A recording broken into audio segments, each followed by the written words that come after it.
Okay, hello. My name is Yvonne Wildheart, And I am Ellie Riverstar. and we're coming to you on this Aries full moon. We are in the underworld for the Invoking Inanna Journey, the horse journey. Wild horse. Wild horse, not just a domestic horse. This is a wild horse energy. And we just wanted to share with you our insights and what we are seeing from this point of the nadir of the journey, deep in the underworld, from going down, letting go of all the things that no longer serve for us, but also for our lineage And the collective. and for the collective and for the earth. And it's been a very big unfolding, a lot of things of letting go of fear, letting go of toxicity, letting go of mediocrity have been big themes in this journey so far. So Is having a huge ripple effect. Absolutely.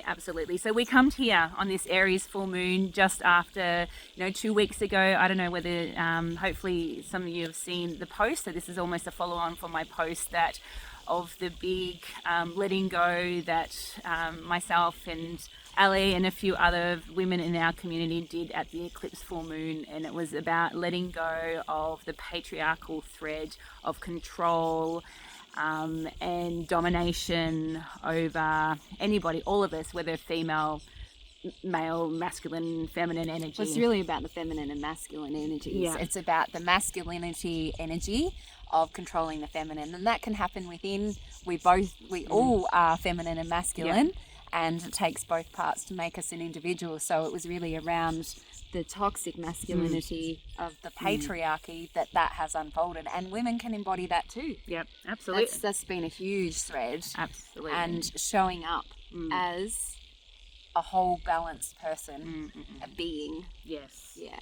And so what we let go of that at that ritual, at that eclipse, that it was a Virgo eclipse, was letting go of that control and the power over and the domination over another.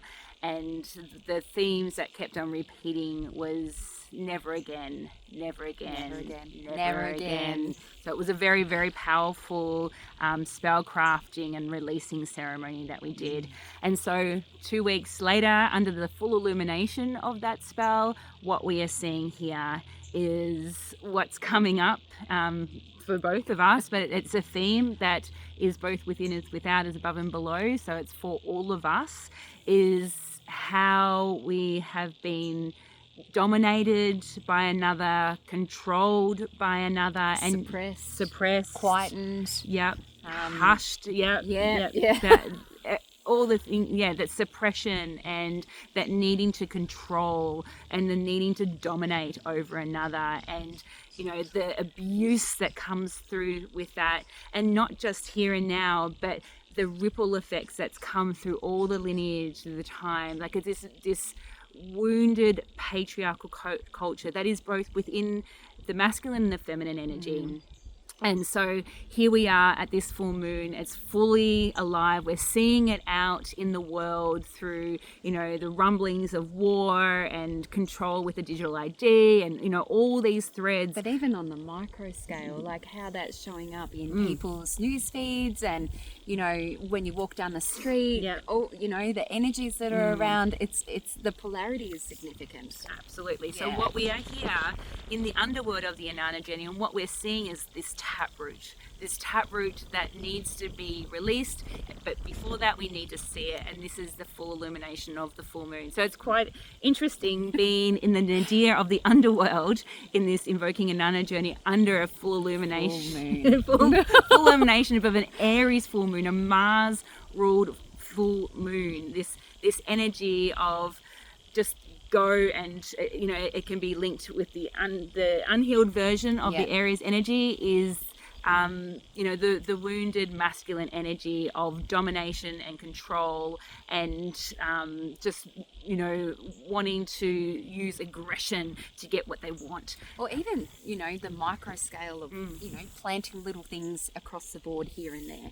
It's almost like that gaslighting version that can happen as well. Absolutely. It's a small insignificant things that compile together that then make the macro. Absolutely. It's the I had a word for it and I can't remember it, but it's like it's very insidious. You know, it can be such an insidious energy as well that can just creep in.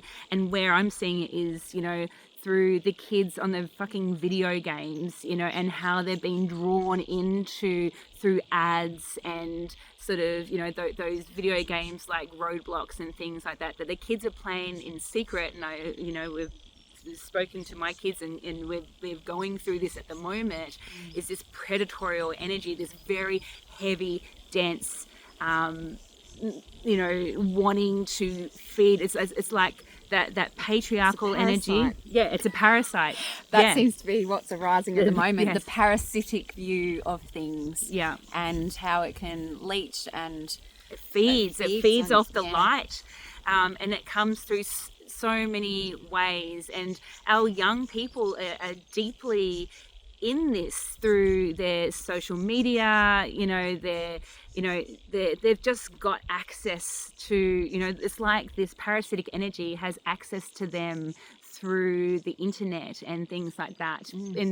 But then there's that needing to control. So it's so, and every time I feel this insidious energy, that domination and control and power over, it just screams to me patriarchy. And it's not against men and it's not against women. It's the energy of the patriarchy, of the dominant, wounded, masculine energy that resides in all of us that's coming through. And so a part of our work here in the Invoking Inanna Journey is to look at this, to bring it up, to see where it sits, so we can finally heal it and release it so it doesn't continue on through the generations to come. So this is a multi-timeline, multi-dimensional work that we're doing here of healing deep. It's a journey. It's a definite... No more work. It's a journey. The journey here is to bring it up, to see it, so we can heal it, so it no longer can feed off us. Or control. Feed it. And everything. To control us, to feed off us, to leech off us. That holds us back from being the true divine souls, beings that we are here to be. We are here as light beings, like the trees, and look at these trees around us. They're divine beings, and so are we.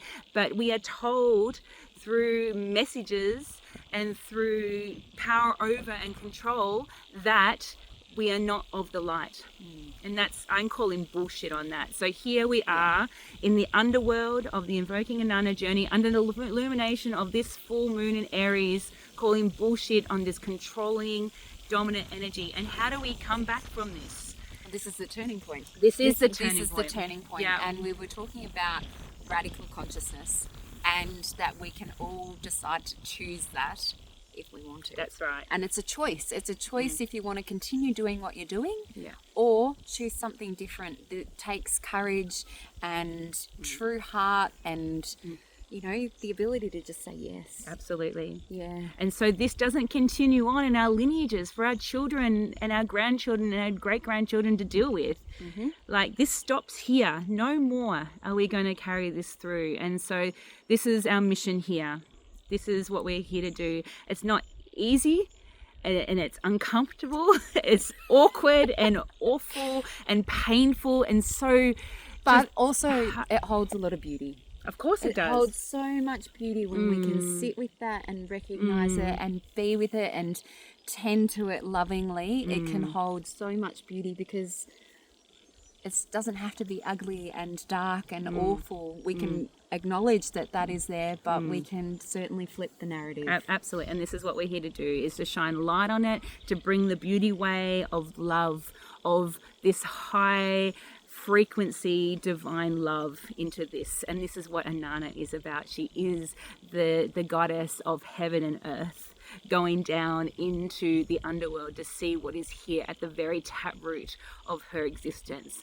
And this is what we're about, and this is what we're doing here. So from under this Aries full moon, from the nadir of the underworld, of this wild horse Invoking Inanna journey, we send you our love, and may the threads of this move through you and speak to you in gentle and loving ways, so we can all rise up and be the divine beings that we're here to be. that we're here to be on this beautiful, great Mother Earth. That we get to call home for now. That we get to call home for now. Blessed we are indeed. Yeah. All right. Okay. Thank you. Quiet, Inanna. The ways of the underworld are perfect, they may not be questioned.